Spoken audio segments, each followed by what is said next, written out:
Hey, welcome back, everybody. And we are going to start week 4 today. So, in the syllabus, you will see that over on, actually, let's jump to it.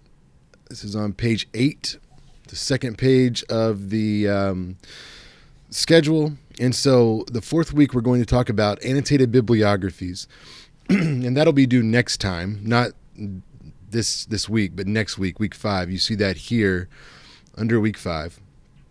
But we'll talk about what those are, why they're important, what we're going to use them for, and then I'll show you some examples of how that might look.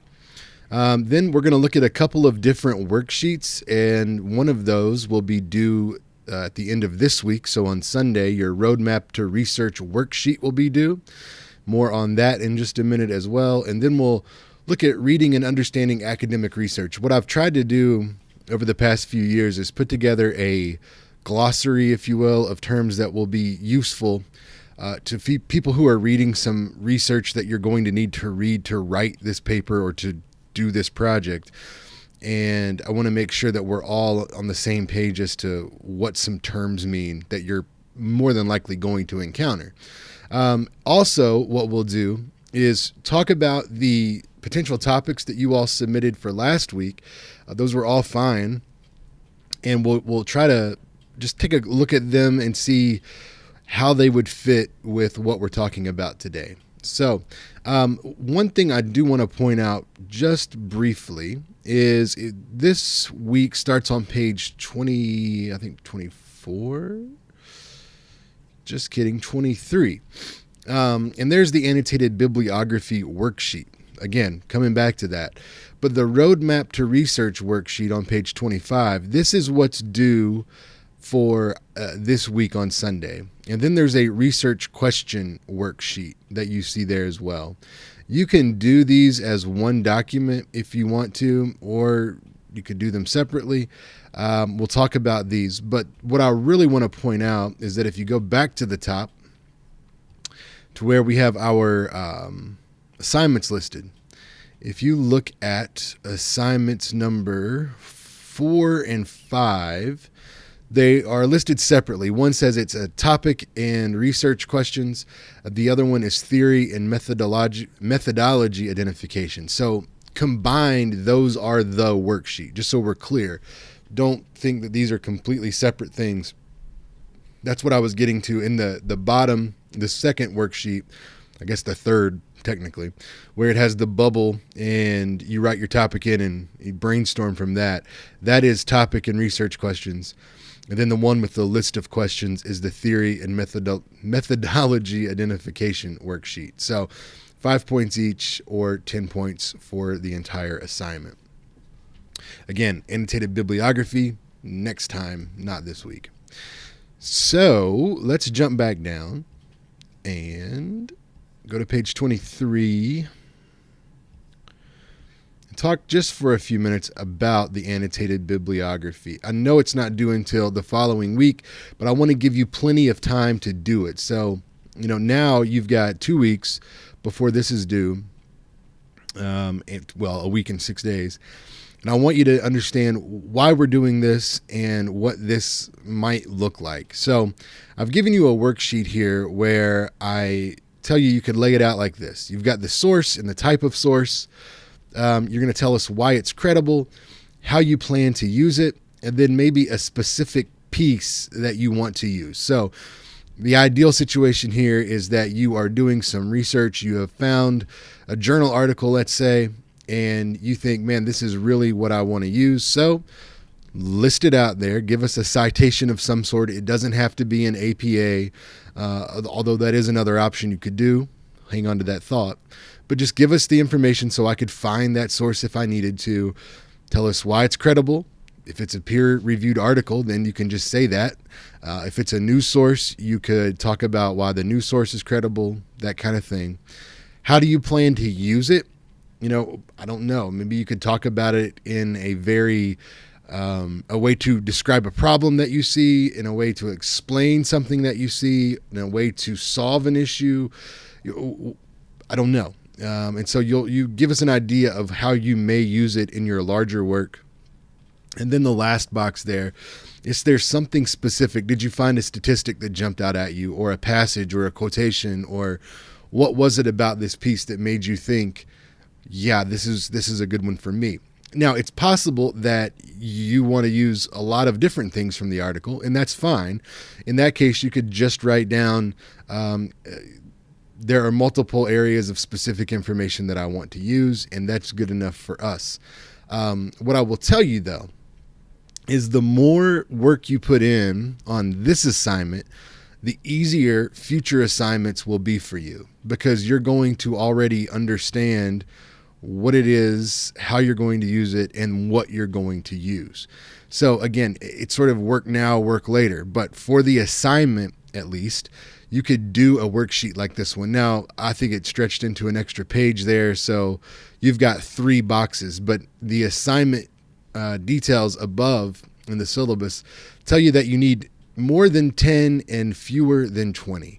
So 11 to 19 are your acceptable range of sources for this assignment. And let's talk a little bit about what those sources might be. So, there's not a hard wrong answer here, except for, the obvious suspects with Wikipedia and satire sites, or sites that you just hear the name and you're like, yeah, that's not credible at all. Those sorts of things you should avoid, as you would probably know by now. But academic peer-reviewed journals are preferred, though that's not sort of required that all of your sources come from peer-reviewed journal articles.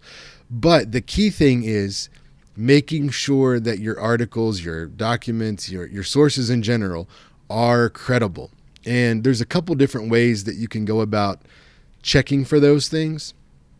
So, first of all, think about dates and how they matter. So, if you're looking at a statistic, for example, that is from 2003, it might fit really well with what you want to say, but chances are that statistic has changed between 2003 and 2021. You can use it, especially if you want to show that change. So you could say, according to this site, this article, in 2003, there were this many people doing this thing, as opposed to in 2021, there was this huge growth and it's this many people now doing the thing, to show sort of how things can change over time. But especially if you're using time-sensitive information, be aware of the date of the source. Opinion polls, any statistics, people referencing events, that kind of thing. Make sure that it's as current as it can be. With the topics that you all came up with, you are probably not going to have a huge problem with this, because I think most things are current, right? I didn't see any historic really topics. There were some that was like, how have things changed since this has happened? And that might be a good reason to use some of that, dated sources, a little older, and then something newer to show us the change. But again, I think you'll be fine with that. Another thing to look for with credibility and sourcing is where it was published. And again, journals are preferred, but good reputable news outlets can be fine as well. So what are those? Let's take a quick look over here. Yep, I keep up the Purdue OWL APA just because I use it so much. Media bias chart 2020. Let's see what we get. Yeah. So if you Google media bias chart 2020, you'll get something like this. I actually like this one with the different color boxes. Let's see if we can blow this guy up.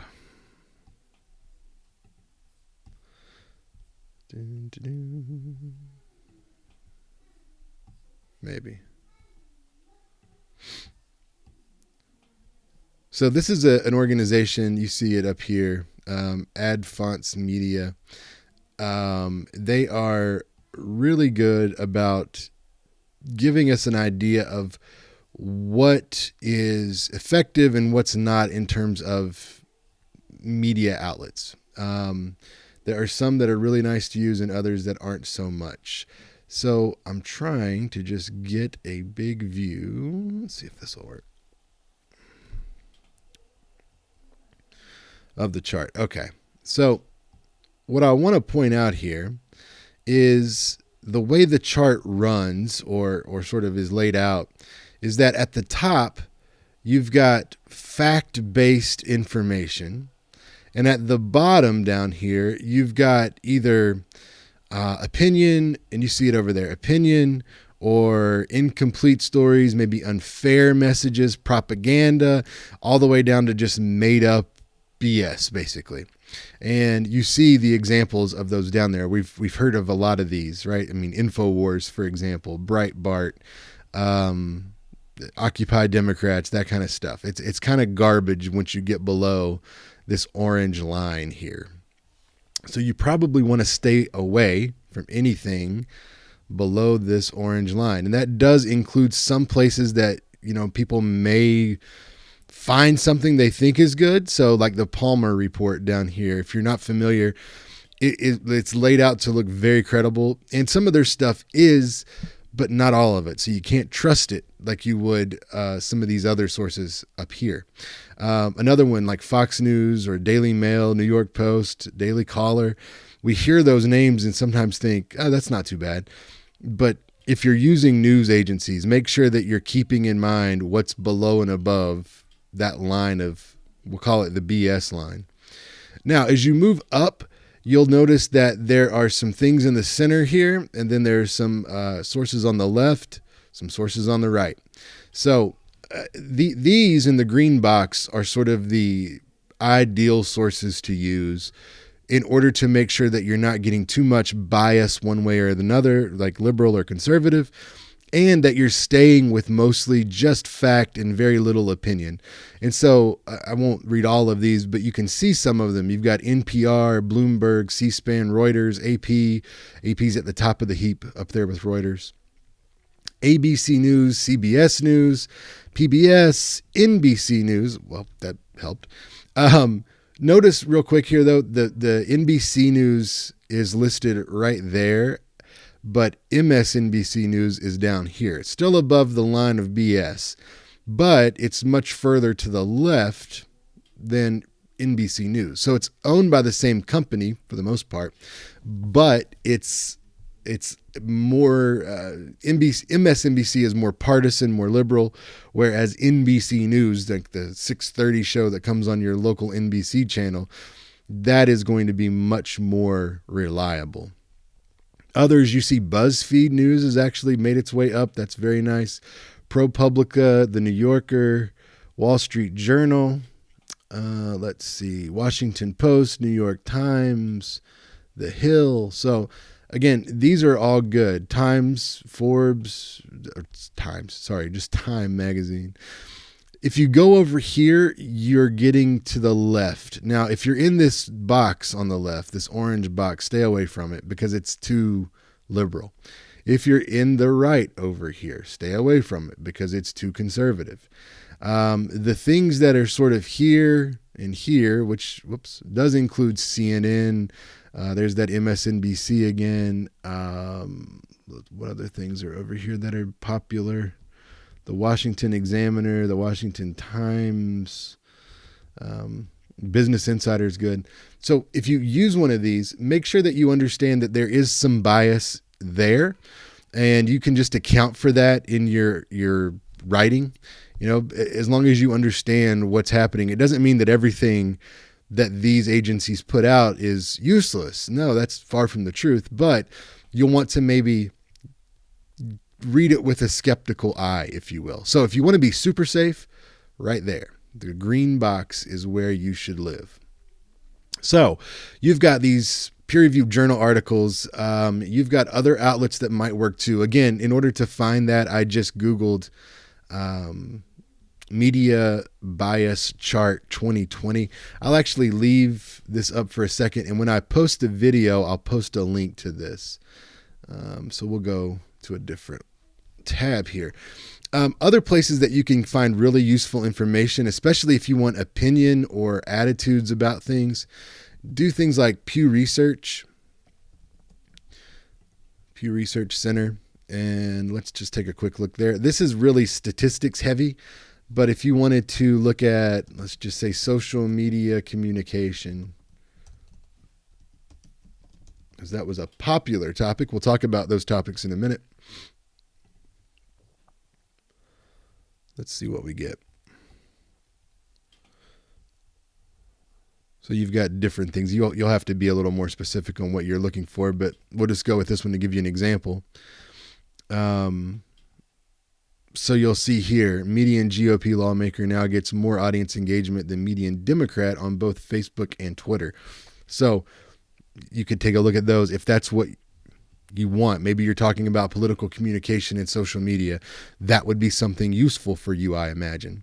Also, what is important to note is that these kinds of sources, these quality, trustworthy sort of outlets will often hyperlink, you see it right there, to where they are getting some of this information. So down at the bottom, they may have some footnotes for you.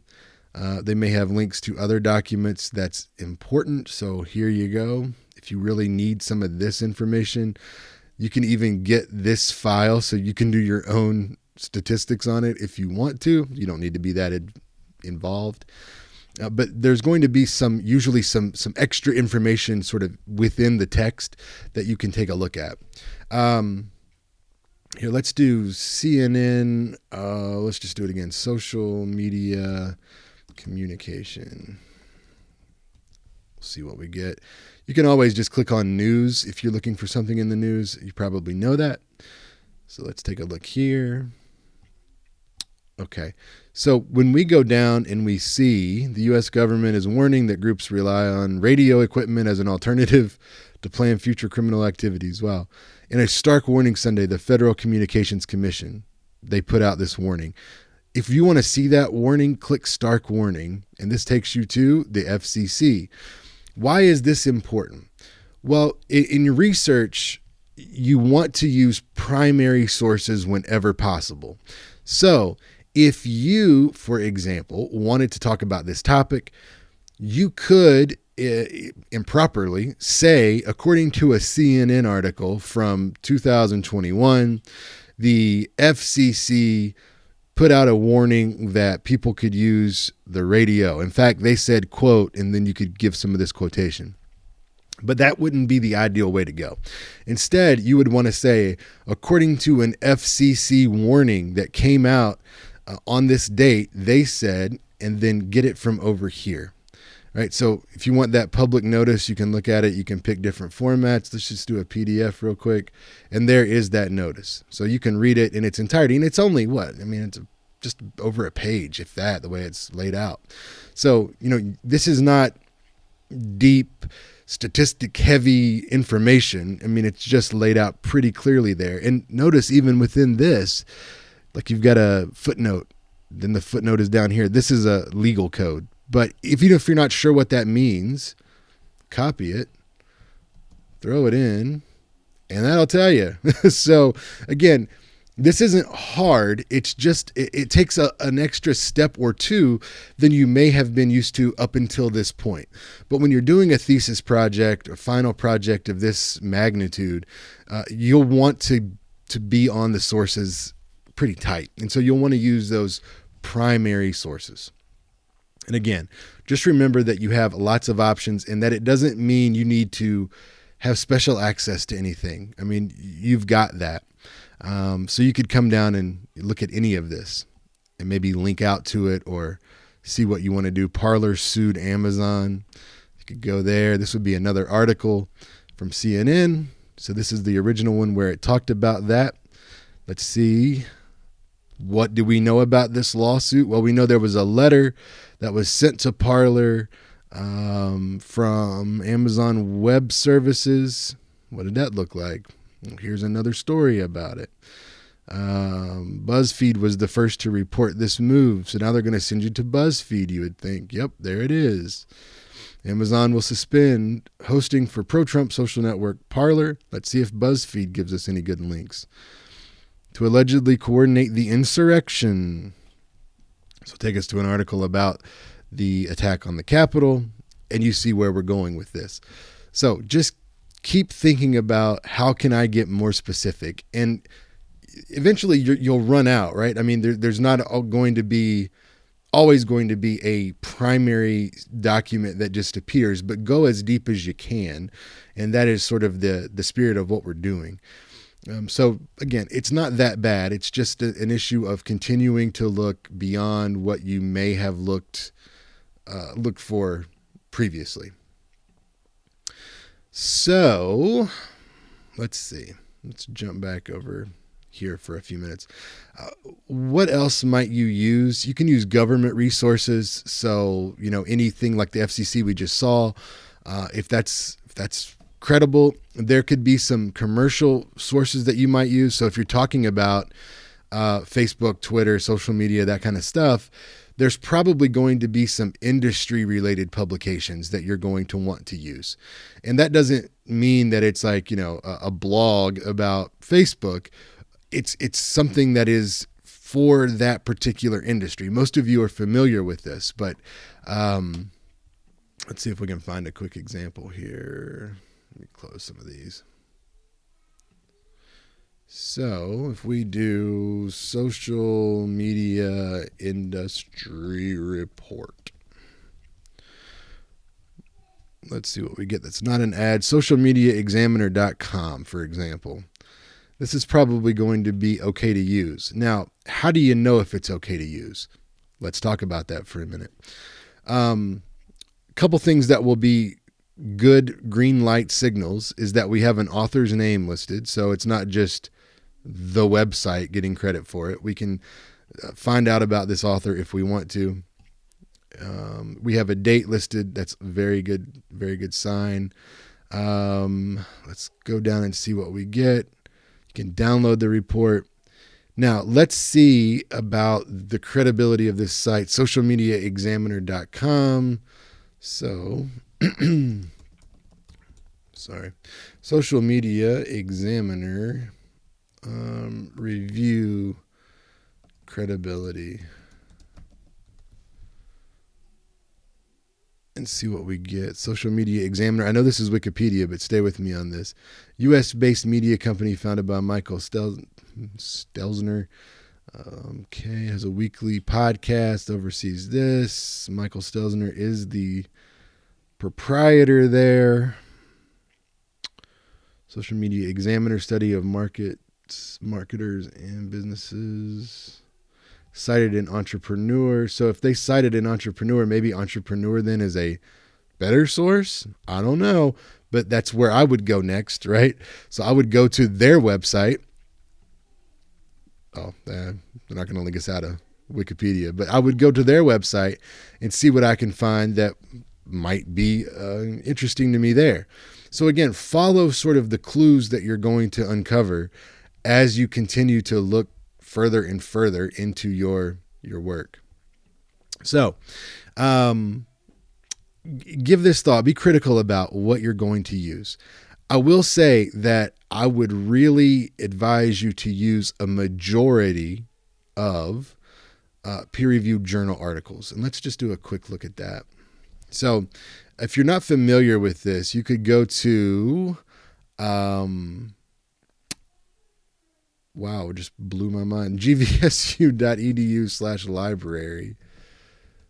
That's going to take us to the knowledge market. We don't need that. But it's a good plug to tell you, don't forget, you need to go to the knowledge market. And while we're here, the research consultants, these are the folks that are going to be able to help you find these sources if you need that help.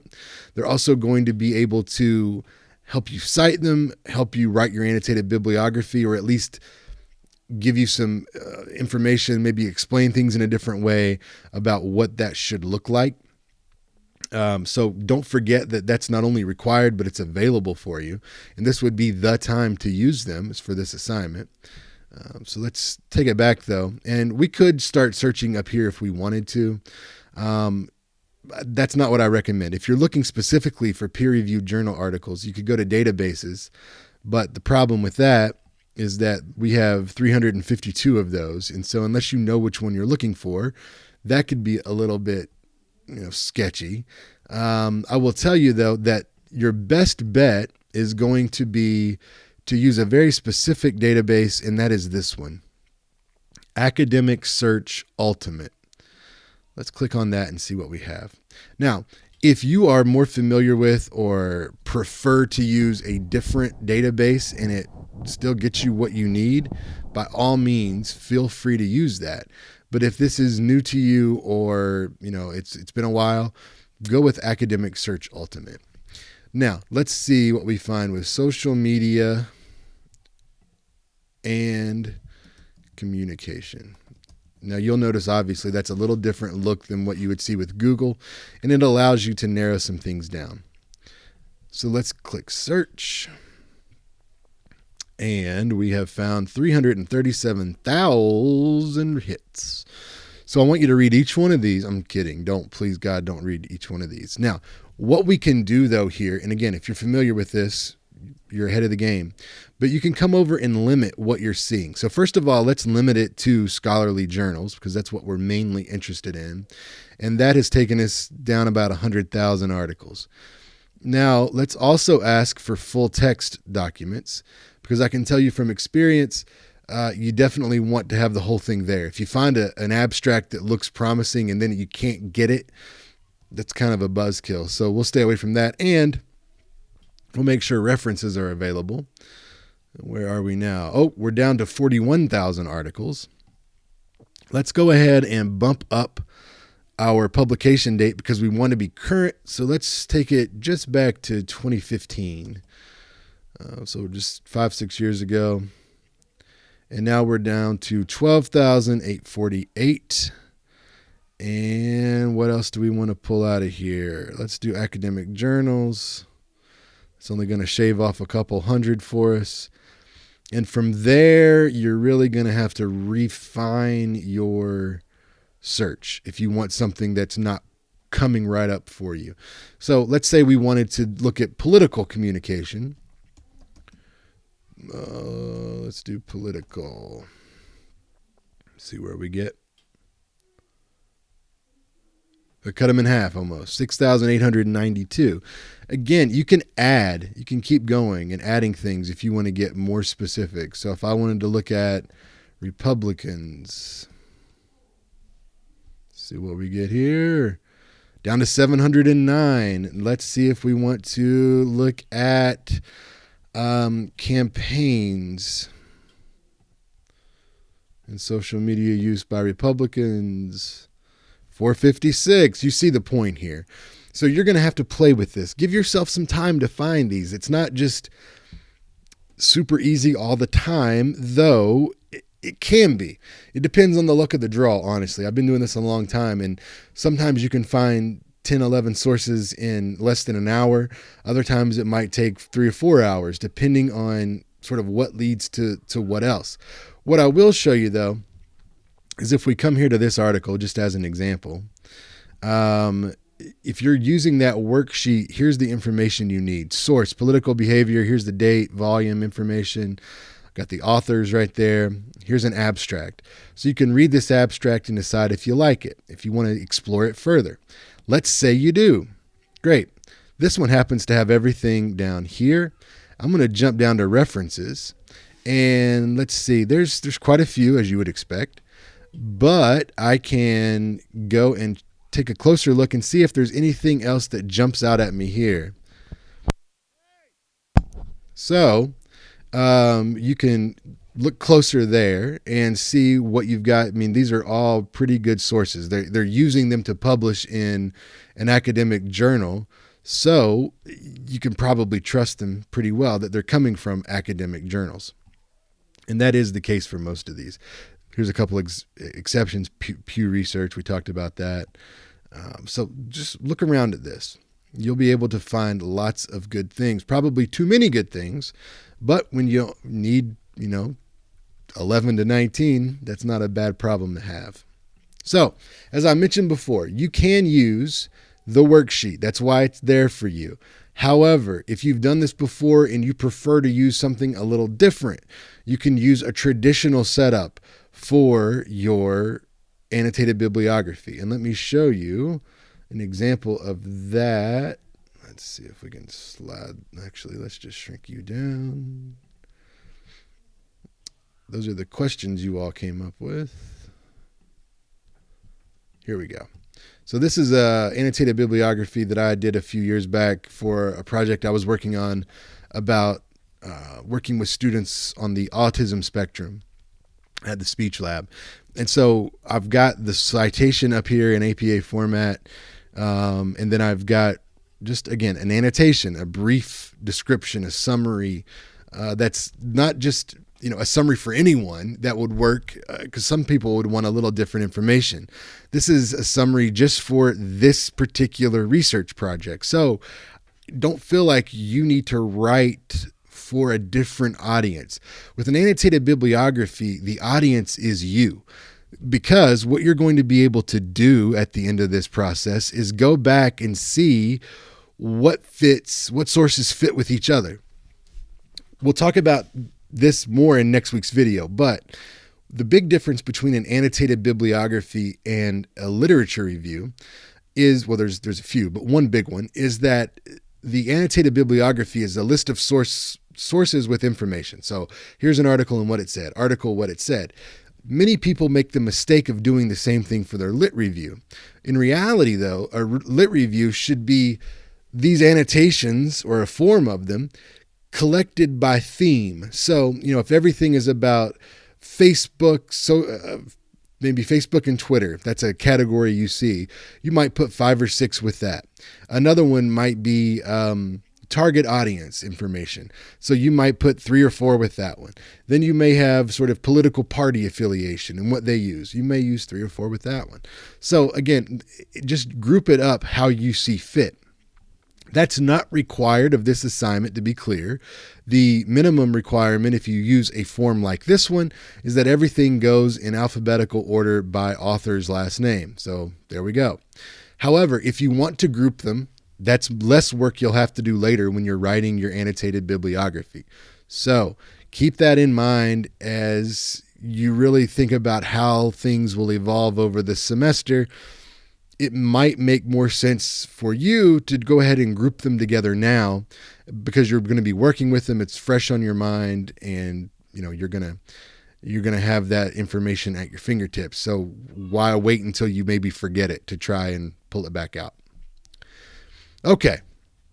So the other stuff that we need to cover here would be to look at the worksheets that are due at the end of this week. This is the Roadmap to Research worksheet, and of course the Research Question worksheet. Again, these are just one assignment, technically 2 in the syllabus. It's worth 10 points total. But here's how this might work, and I'm going to start with this one. The idea here is to concept map, and you don't have to fill it out on this form. You can make your own version of this. But if we had a whiteboard, we would do it in class live. And you would see that you could put your topic here. And that could be a very broad topic. I mean, it could just be social media at this point. And then all of these offshoots would be something that comes to mind about social media. Now, the way I've got it divided would be an exclamation at the top and a question mark at the bottom. So if I wanted to know about, let's pretend that this said social media, I'll just put a big SM. And then over here, I wanted to know about politics. Whoops. I'm just going to write poll for spacing purposes. And here I wanted to see about age of people that use it. And over here, I wanted to see forms. So down here, I could come and ask the question, how is social media used in politics? Great. That's not a really refined research question yet, but it's a start. So how do politicians use social media? Then I might get a little bit more specific. How do politicians here use social media to target young people? Great. So maybe now I want to define young people as 18 to 25. Now I've got a little bit more of a refined question, but I've got something else over here, forms.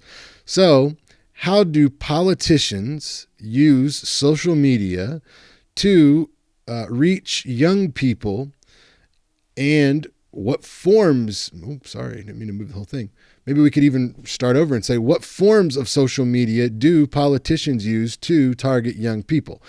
So again, this isn't a foolproof plan. This is just sort of a different way of you laying out different ideas and seeing how they fit together. And that's going to give you a good start. But you see the directions at the top, so you can play around with that. But do remember that it's so important that you get your research question narrowed down as far as you can, because that's going to make your life easier. When you come at research with a very broad question, finding that answer is tough. So, get it as easy on yourself as you can by narrowing things down.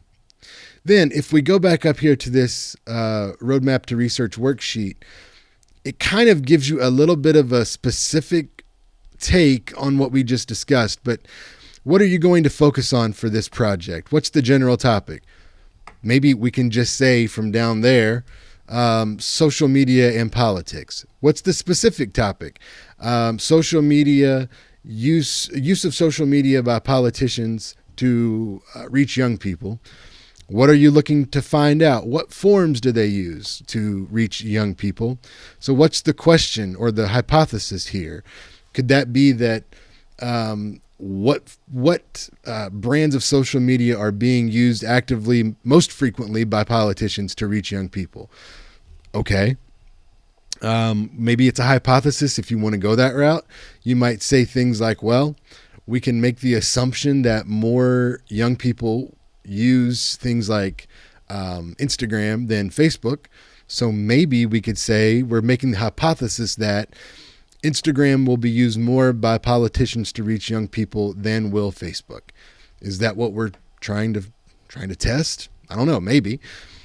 Then, which theories will help you explore, understand, predict, control this area of focus, and how? So, we talked about a boatload of theories up here. Let's just stop with this one, communication accommodation theory. So we know from last week that this is when you change your style of communication to either show connection with or disconnection from another person or group. So you might think, do politicians accommodate their style of communication when targeting young people using Instagram as a form of social media? So now, what kind of language are they using? Are they using acronyms that are commonly used with young people? Are they using lingo, slang, jargon that's common with younger people? I don't know. But if they are, for example, you might say, well, this explains why they're doing it. If they aren't, you might say they should. And here's why they should give that a shot. So you see how the theory can then explain why something's happening if it is happening, or why you think it could be applied to what you're observing. So again, this is all coming together right in front of us as we think about what questions to ask, what theories to use, and the last thing, jump back down here, is how will you answer the research question? Will you use a quantitative approach or a qualitative approach? What specific method are you thinking about? And keep in mind that when you turn this in at the end of this week, this doesn't have to be what you stick with. So you don't have to put on here like, I'm going to do a survey, quantitative survey study. Okay, that might be one way to go. But as things continue to develop over the next week or two, you can play around with that. You don't need to finalize that until we turn in our methodology section, which is a few weeks down the road. And it might be the case that the literature review that you conduct will lead you to sort of a common way of doing research. Maybe there will be other surveys out there and you say, yep, survey is the way to go. And here's some good questions I can use because I've already found a scale that's being used elsewhere. Great, let's do it. Let's use it. But you might also find that the answer to your question has already been answered. How can you add to that? Let's say someone has hypothetically already done this study. What type of social media do politicians use to reach young people? Let's say they found out that it was Twitter. Okay, so now maybe you can refine your question again. And you could ask, how do young people who use Twitter feel about politicians using that form of social media in order to connect with them? Okay, well, that's a feel question. How do we do that? You might start thinking, as my mind probably would, because I'm more of a quantitative guy, I'd be thinking, okay, so I need to create a survey or a scale that will measure perceptions of politicians who use Twitter to connect with young people, and I need to think about who I'm going to include as participants. I need young people, so college students, that's pretty handy because of where we are. But that doesn't have to be the way you go. You could decide that you want to do a focus group, and you want to bring together virtually, 5 people, and talk to them about what they think when they see political stuff on Twitter. So what you would want to do is put together some sorting questions.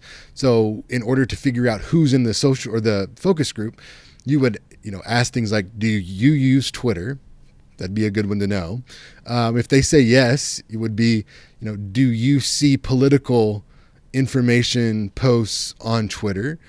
Yes. Okay, great. That can probably be enough. Are you within this age group? You are? Good. Come on in.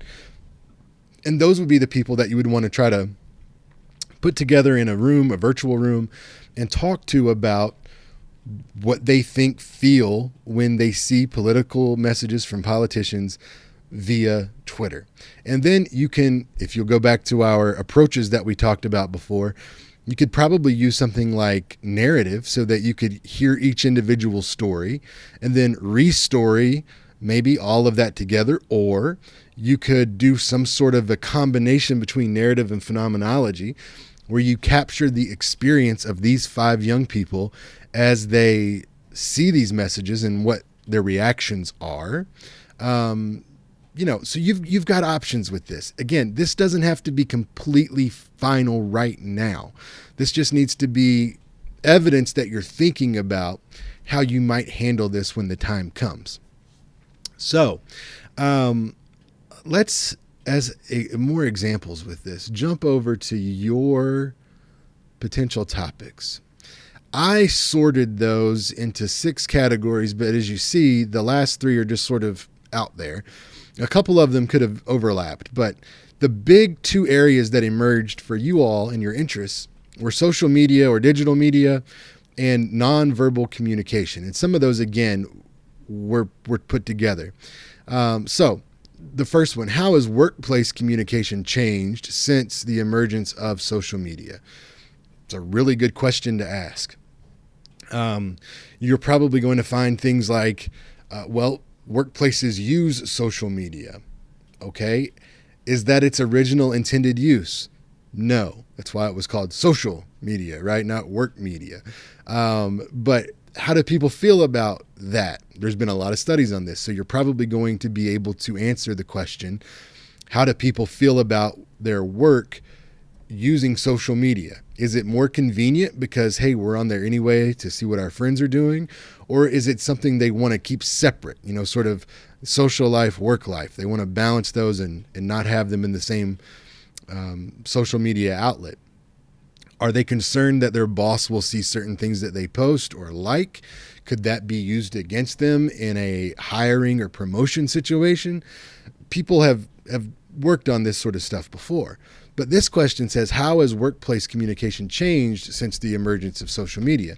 Well, now what you might do is let's think about 3 different ways you could do this study.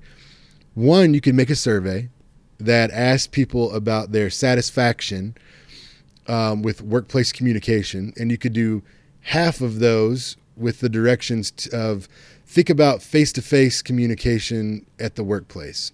Answer these questions. The other half could be think about the use of social media and how that connects to your use of social media to communicate at the workplace, and send those out and then compare the 2 because you've got face-to-face and social media. See what the differences are. That would be fine. You could Do another focus group if you wanted to do more of a qualitative interview-based sort of thing. If you have a workplace that uses this, you could use sort of an ethnographic approach, because now you are inside the group and you can be the participant observer. You can just ask people what they think.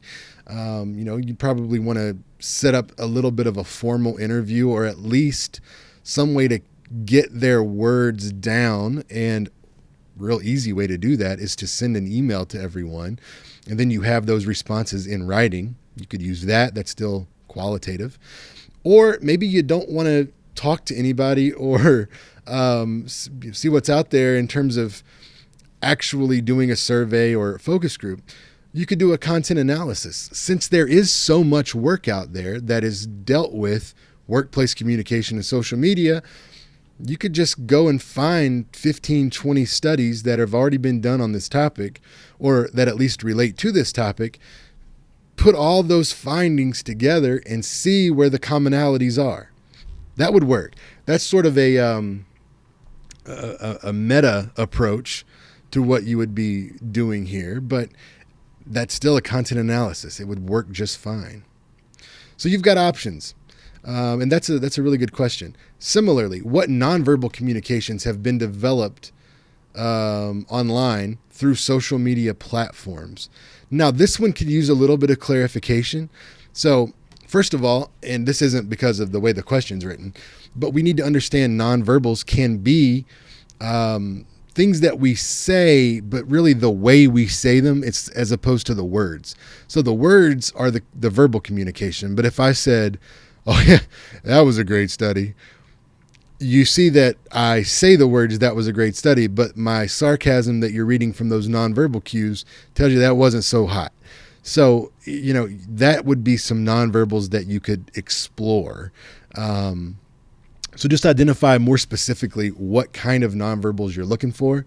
And then, how has that been developed online through social media platforms? So does this mean things that the public, that the users of this social media have sort of created and used, or does it mean that the actual platform itself created and used it? Answer those questions, and then you can really start to get deeper into what you're looking for here. Number 3, how is digital media impacting our verbal communication and development? Great topic. Again, there's been some studies there, so you would probably want to narrow this down even more. So, how has digital media, and define what you mean by that specifically, impacting, and you could probably leave that, or you could go what's called directional and talk about, is it improving or is it hurting our verbal communication development? And what does that mean? Like our vocabulary complexity and diversity? Does that mean our ability to interact with humans face to face? Give us some more detail of what we're looking for there. And that will, again, help you find the sources and specific information that you need. Number 4, effects of social media on our perceptions, opinions, and beliefs. Again, very broad, right? Very broad. So is there a certain type of social media you're looking at? Are there certain types of perceptions you're looking at, or opinions about what, beliefs about what? You could make that much more specific as well. And this will often happen after the lit review, and more on that in just a few minutes. Where are we at? 5. How our society has shifted toward a more visual communication outlook through social media. What does that mean? Visual communication outlook. So you would want to define that a little more specifically. But how has society become more visual because of social media? If that's the question, look no further than Instagram being the place to post pictures. We can do that on other sites as well, but you could talk about why a picture sharing app is so popular.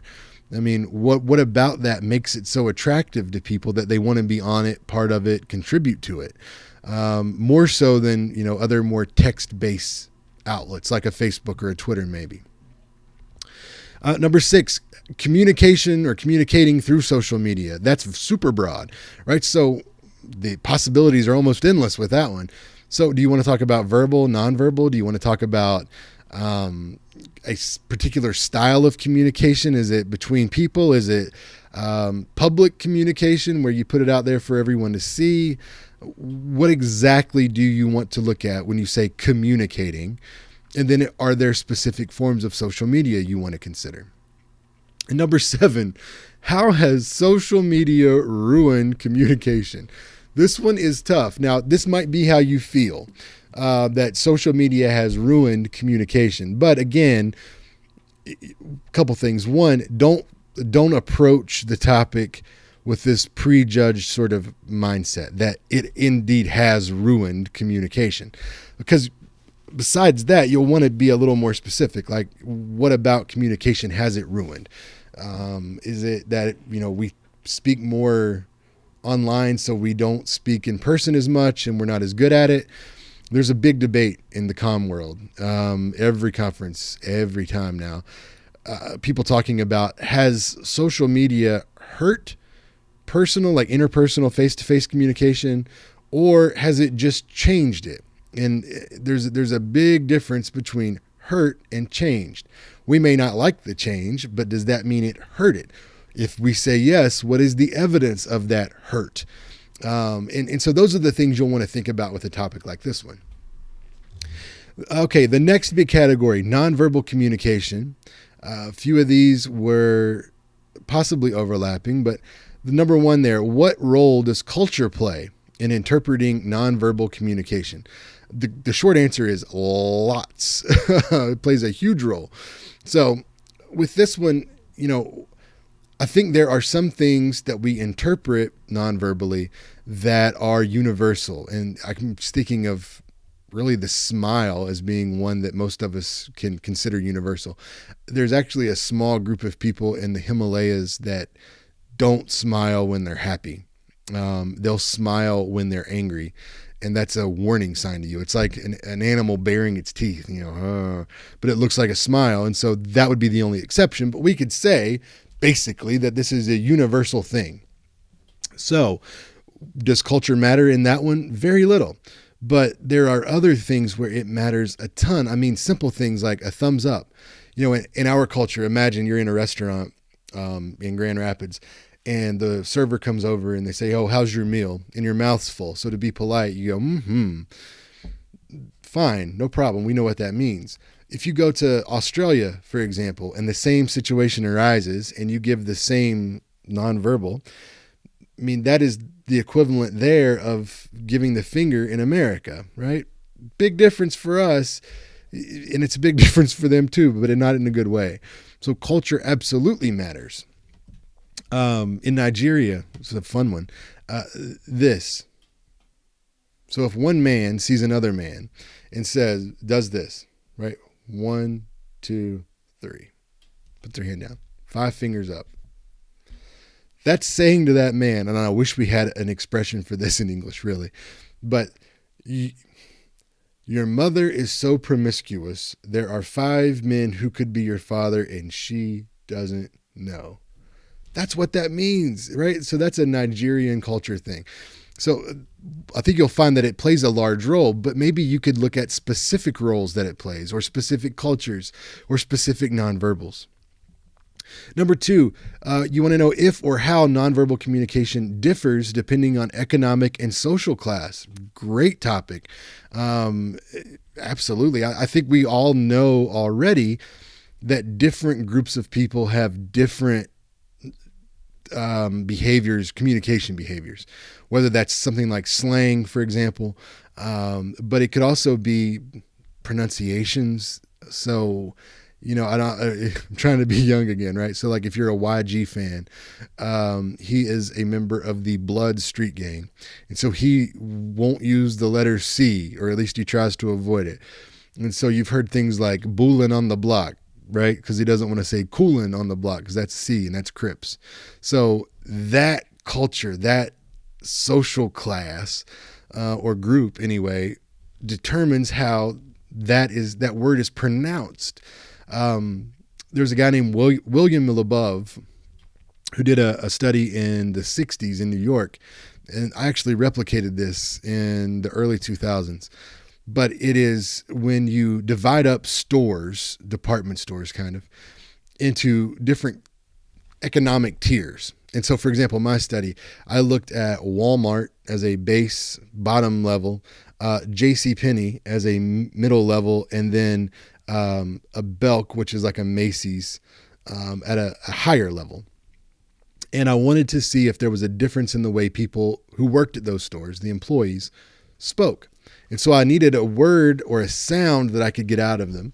And I did this in Tennessee, by the way. And so I went with a glided I. And that's the difference between most people who grow up in Michigan saying, "What time's the game tonight?" "Oh, it's at 9. Versus, "What time's the game tonight?" "It's at 9 from other areas, right? And so what I found was that I could ask people at the mall, so JCPenney, Macy's, "What time do you close?" The mall closed at 9. Okay. At Walmart, I went to the grocery section and found that on aisle 9 were the Pop-Tarts.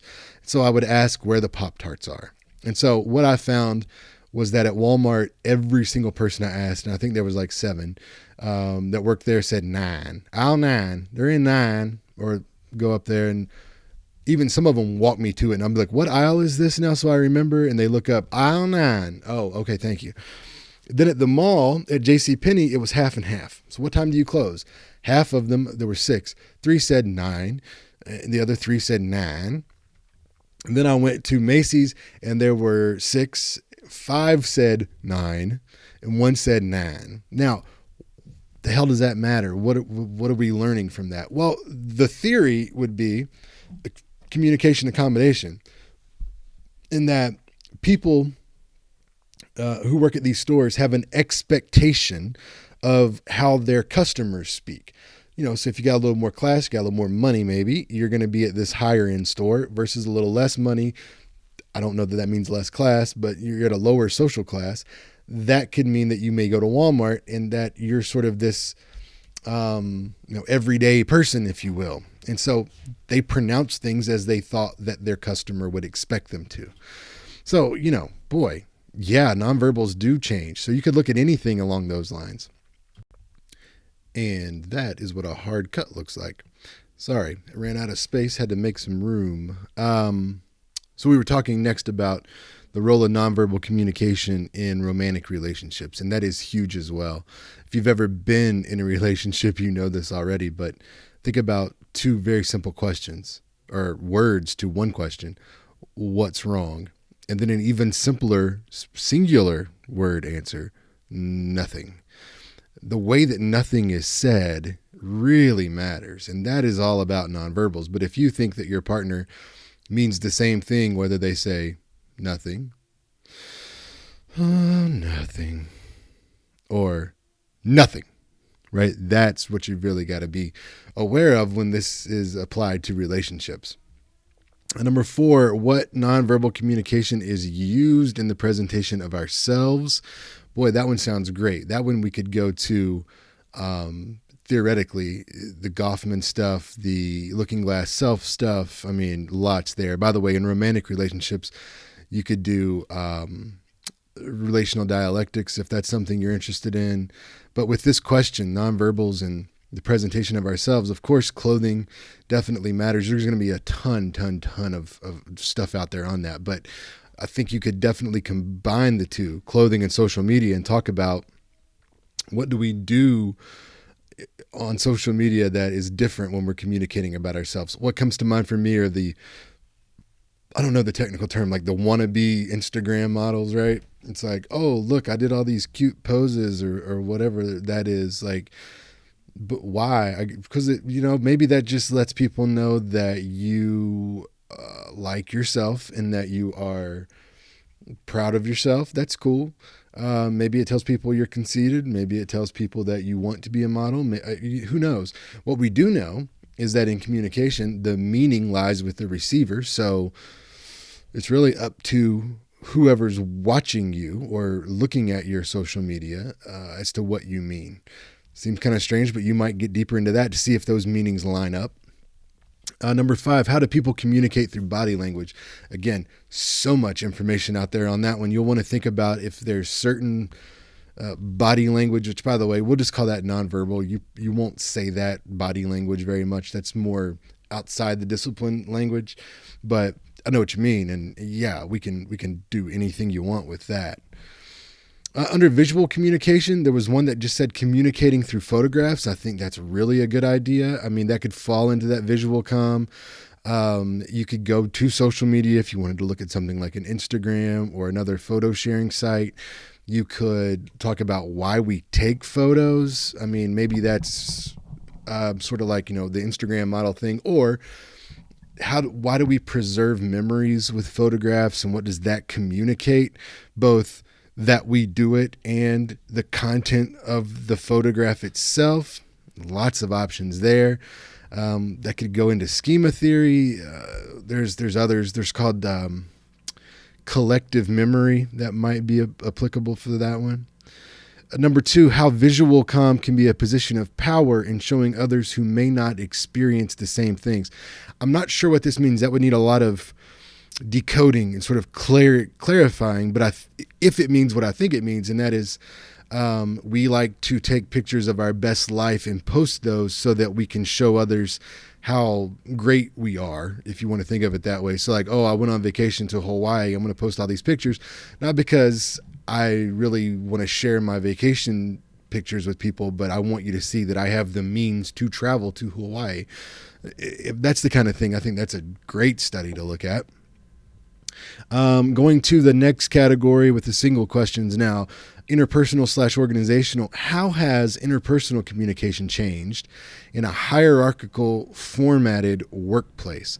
This one's interesting. I think there's always been a hierarchy at most workplaces. In fact, back in the past, there was probably a more strict hierarchy, and maybe you could look at how things have flattened out on that hierarchical map and how that has changed things. So once we clarify that, I think there's a lot of options there. The media. Does the media react to events or create them? That's really good stuff there. So I think the answer is probably both to a degree, but you could really gauge how much those are shared, or you'd have to focus on the messages. So what messages does the media put out that either spur things to happen or report on what is happening? I think you could probably even go further with that one and think about, like, does the media, like what media? Are we talking about news media? If so, are we talking about the middle of the road stuff that we saw on the graph? Are we talking about stuff from the far right, far left? What exactly media do you mean? And then create events. Are there a specific type of event, maybe like a political event or a financial, like a thinking of like shopping kind of stuff, that whole deal. Like if Black Friday wasn't popularized and advertised in the media, would it be such a frenzy? Or would that continue if we never talked about it again? I don't know. And then last, how students' eating has been altered in the digital age. Things like food choices, buying behavior, and then the use of food apps or calorie counters. There's a lot there, right? So, I mean, you could think about, one, have students changed the way they eat based on things like, I'm thinking social media. You see other people with their sort of idealized bodies and you want to be more like that. Does that change the way you eat? So maybe it's dieting, but was that because you felt like you needed to be healthy or because you wanted to look better? And if it was because you wanted to look better, was that because you compared yourself? And if you did you compare yourself on social media? You see where we're going. But also you could look at it from the angle of these food apps that are out there. Are these apps helping us form messages about our bodies that are healthy and important? Again, the motive behind being more aware of what we're eating, nutritionally aware, is that a good thing or a bad thing? And I think that answer would be based on the motivation.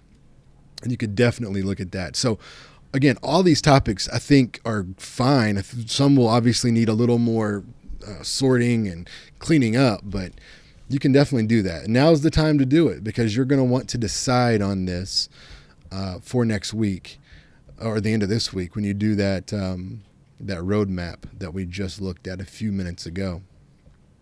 Okay, last thing that I want to talk about briefly here is, let me get back down to it. I had to reset my computer a few minutes ago. It is on page right here. 28 is where it starts.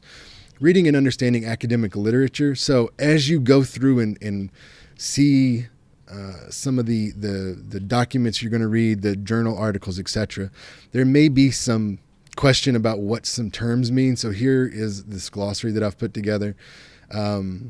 I'll just give you the highlight version. So at the end of a literature review, you're going to either form hypothesis, an hypothesis, or hypotheses, or a research question, research questions.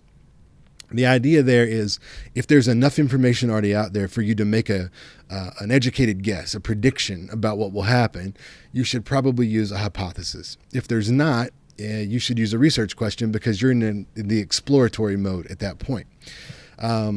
If you use a hypothesis, it can be one or two-tailed. That just means that one tail you're saying it's probably going to increase or it's probably going to decrease. But if you say things like it will probably change whatever the measure is, that's leaving it open to increase or decrease, and that's two-tailed. Real important, the independent versus dependent variables. So the way to think of that is that the independent variables are sort of free. They're out there on their own and they either are or they are not. So they're not going to change based on other factors. So for example, your age is an independent variable. Your ethnicity is an independent variable. However, the dependent variables depend on what's happening in order to come to a number. So if you think of a survey, these are the other questions besides demographics. So like if I asked you, what's your favorite? Well, no, let me back up. If I were to ask you things like, how confident are you in your ability to give a speech? Do you feel like you're an effective speaker? How do you feel in terms of being able to persuade people through your speech? I could ask you all those questions, and then the dependent variable at the end of all that might be things like speaker confidence or speaker empowerment. And so that's going to be based on your answers. So the dependent variable is dependent upon your responses, whereas the independent variable is, it is what it is, if you will. The scale is the survey, if you want to think of it that way. Reliability and validity have to be checked out. So reliable means it's consistent. It measures the same way. And then validity is accuracy, that you actually are measuring what you plan to measure. So that is the difference between those two. If you do statistical stuff, again, we'll talk about this more for analysis. But for now, if you're reading it, here are some of the different tests that they look for. But the big takeaway is if you see something as significant in like a chart or something, that just means that the likelihood of something affecting something else. So the likelihood of your age impacting your level of speaking empowerment is not by chance alone. And if you look at the P05, right, that means your confidence interval is 95%. So that's 5% out of 100. So there's a 5% chance, if that's your outcome, the p-value, that this just happened by chance alone. But there's a 95% chance it did not just happen by chance alone, that there are other variables causing it to happen. And so that's why that is so important for a lot of folks. Positive and negative relationships. Positive means as one goes up, the other one goes up. Negative means as one goes up, the other goes down. Correlation and causality are important. Remember the old saying, correlation is not causation. Correlation, meaning things seem to have a relationship with each other, is not causation. That relationship did not cause one thing to happen by itself necessarily. It could have, but we don't know that. There's a lot more required to say that you can establish causality. A population versus a sample. The population is what you're predicting about. So like if I wanted to study Grand Valley students, that's my population. That's who I'm predicting things on or about. But the sample is the little smaller group of Grand Valley students that I used to make those bigger predictions. As far as qualitative goes, here are a few natural settings. So this is when you observe people in a realistic environment. It's not a laboratory. Participant meaning, make sure that you're thinking not just about what you think something means, but what the participants think it meant. And the only way to know that is to ask them. So, you might want to interview them. Now, the other way to think of it is that if you are trying to say, all right, I want you to think about a happy time in your life. Well, what's happy to you and what's happy to them might be different, but it's more important what they think of as happy. An emergent design is one that is not very strict, so it allows for change, and that's part of the design itself. And that if you find that you are finding a lot of common responses that deal with social media and it being a very negative force, and that it's negative specifically in body image, then you could shift things halfway through and start asking that very specific question so that you can get more information about that particular idea. There's nothing wrong with that, and especially in qualitative work. Different interview types: structured, semi-structured, and emergent. Pretty clear. Structured, you've got everything planned out. Semi-structured, you've got a plan, but you're willing to deviate a little as needed. And then an emergent interview is where you basically just sit down, have a conversation, and see where it goes. A theoretical lens, if you hear that, is sort of, again, looking at whatever it is you're observing through the theory that you're applying to it. So while you might watch two people interact with one another and you see that one person is taking on the behaviors of another, right? So if it's like your employer and then an employee, and you see the employee trying to be more like the employer, you may notice it now with gestures or movements or the way they laugh or who knows. And before that might have been like, oh, you're sure kissing butt. But now you can look at it through the lens of communication accommodation theory and say, I see what's happening there. Yeah, you're still kissing butt, but we know why now. An interpretive inquiry. So this is when you basically bring your own experiences into what's happening here. So you don't try to separate things out, like you and the work you're doing, the observer and the observed. Whereas quantitative work is completely separated. You're completely objective at that point. You're an outsider looking in.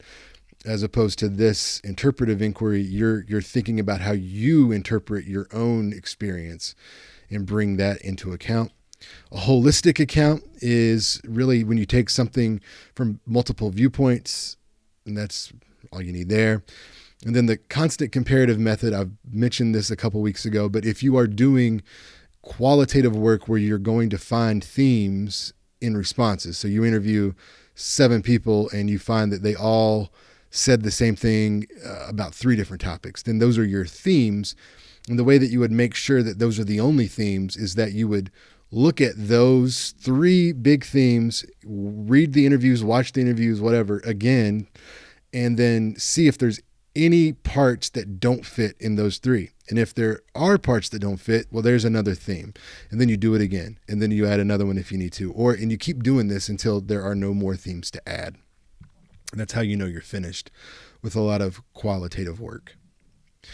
So again, the big takeaways for this week are that your roadmap to research worksheets are due. It's 10 points of the final grade. And it will also set the plan for you moving forward. It's not a finalized plan, but you should probably finalize your topic. That doesn't mean that you won't shift somewhat, get more specific or look at a particular type of social media or whatever it might be, but that you're going to study social media and the workplace or whatever. That would be what you need to establish this week. The other parts, as we scoot back up here, Oops, wrong way. The other thing to remember for this week is the annotated bibliographies that we talked about. Remember, don't do that as a lit review and an annotated bibliography the same way. Also, remember, it's not due this week, it's due next week. So you've got some time to work on that, but take advantage of it. Go see a research consultant in the knowledge market. The other thing that I was going to do at the end of the last part of this video, but then my computer screwed up, and so it didn't get there. So this is a little out of order. But with the annotated bibliographies, you can do those on the worksheet just as they appear. That's completely fine. But if you're more familiar with this and you want to do it in a more traditional way, I'll put this up on the Blackboard site. But this is just an example of an annotated bibliography in a more traditional way. And as I mentioned, remember, the annotated bib is for your use. So write with yourself as the reader in mind, because you know as well as I do, if you don't write this stuff down, you're not going to remember much of it, especially when you come back to it maybe a week, 2 weeks, 3 weeks later. And it's sort of like, what was all that about? You'll want this record to keep you in check, keep you in line with what you're trying to accomplish. So do that for next week. For this week, just do the Roadmap to Research worksheet. As always, if you have questions with any of this, if you want to run a topic by me, if you want to meet virtually or through email and sort of see if we can get to a more specific topic for you, I'm happy to work with you on that, and we can take things from there. So have a great week, and I will see you next time.